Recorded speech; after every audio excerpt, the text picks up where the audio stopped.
Շնորհակալություն, Ծարգով վարչապետ, կառավարության հարգելի անդամներ, հարցում եմ ներքին գործերի նախարարին, Տիկին Սարգսյան, վերջին շրջանում բավականին հաճախակիացել են անչափահասների շրջանում ողբերգական ելքով միջադեպերը ու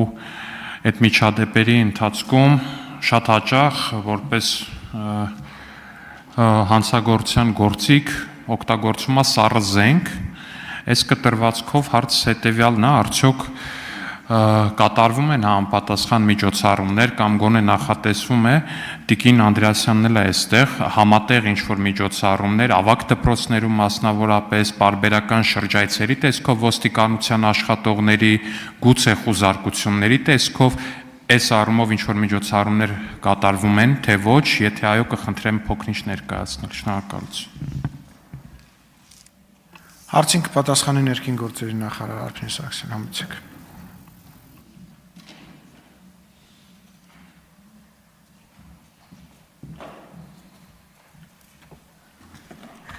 Շնորհակալություն, պարոն Ալեքսանյան, կարևոր հարցադրման համար, իրականում ճիշտ եք նկատում, հատկապես վերջին տարիներին եւ վերջին շրջանում անչափահասների ներգրավմամբ եւ անչափահասների կողմից սառը զենքով կատարվող հանցագործությունների հետ կապված մտահոգիչ իրավիճակներ ունենք, բայց որpիսի խոսքս էլ չթվա թե համատարած նմանատիպ իրավիճակ ունենք, ես իմ խոսքը կառուցում եմ այն տրամաբանությամբ, որ անգամ մինչև 10-ին հասնող դեպքերի արկայությունը արդեն իսկ մտահոգող է մեզ համար։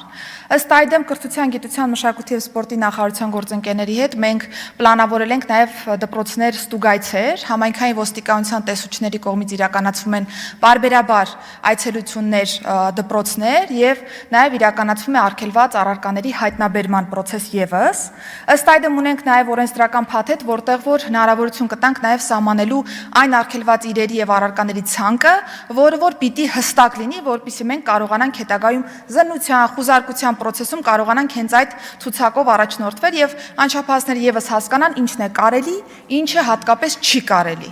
Ասեմ, որ մենք նաեւ մշակել ենք օրենսդրական նախաձեռնություն, որը հուսով եմ կհասցնենք մինչեւ ամառային արձակուրդը ազգային ժողովի բերել խորհրդարան եւ քննարկել, խոսքը վերաբերում է անչափահասներին փականներով տարբեր փոքր դանակների վաճառքի արգելքի կարգավորմանը եւ հուսով եմ, որ նմանատիպ արգելքի նախատեսման պայմաններում մենք կգնանք նաեւ ավելի շատ կանխարգելման վրա շեշտը դնելու ուղղությամբ եւ կկարողանանք այս տեսանկյունից եւս որոշակի արդյունքներ ունենալ, բայց շատ կարեւոր է այստեղ ոչ միայն դպրոցների աշխատանքը, իրավապահ համակարգի աշխատանքը, այլ նաեւ ծնողական համայնքի աշխատանքը եւս, որովհետև մի բան է, երբ որ մենք ավելի շատ վերահսկողության տեսանկյունից ստուգում ենք այս դեպքերը եւ գնում ենք այդ դեպքերի արձանագրման եւ նաեւ բացահայտման ճանապարհով, մեկ այլ է իրավիճակը, երբ որ պիտի աշխատենք նաեւ ծնողական համայնքի հետ, որպեսզի նաեւ երեխային ճիշտ ուղղորդում տրվի որպես այդպեսին համանման առարկաներ չունենալու եւ առհասարակ հանրային վայրերում նմանատիպ առարկաներով ուղղակի դուրս չգալու տեսանկյունից։ Իհարկե վերջին ժամանակահատվածում, երբ որ մենք ուսումնասիրում ենք դեպքերը, ավելի շատ թեթև մարմնական առողջությանը պատճառվող վնասների մասին են խոսում, բայց այդուհանդերձ սա շատ լուրջ հետագա հնարավորություններ կարող է տալ հանցավոր վարքագիծը ավելի ամրապնդելու եւ նոր ավելի բարդ հանցագործություններում ներգրավելու տեսանկյունից։ Սա է պատճառը, որ մենք ավելի շատ կենտրոնացել ենք անչափահասների եւ երիտասարդների վրա, որպես պոտենցիալ խումբ հետագայում ներգրավելու ավելի բարդ հանցագործություններում եւ եթե մենք այս պայծրությամբ ճիշտ աշխատենք, հետագայում արդեն դեպքերն ավելի կանխարգելման տրամաբանություն կունենան։ Արձագանք։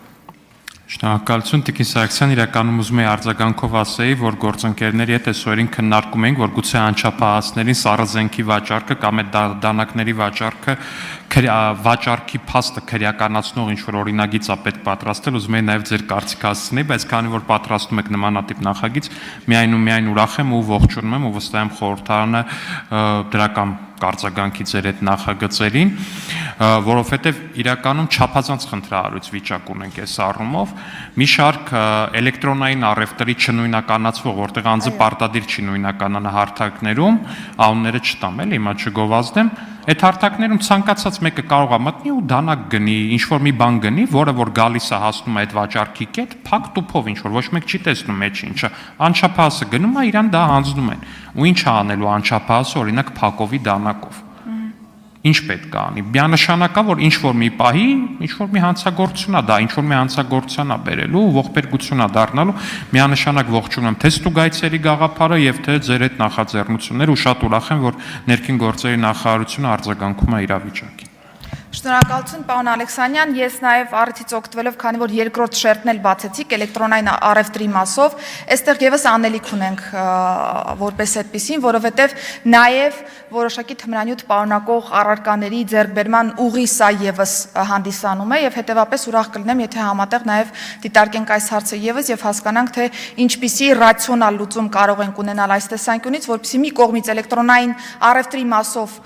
որևէ բացասական էֆեկտ որպես այդպեսին չթողենք, բայց մյուս կողմից էլ կարողանանք այս իրավիճակները դարձնել բացահայտելի եւ հայտնաբերելի իրավապահ համակարգի տեսադաշտի առումով։ Շնորհակալություն։ Շնորհակալություն։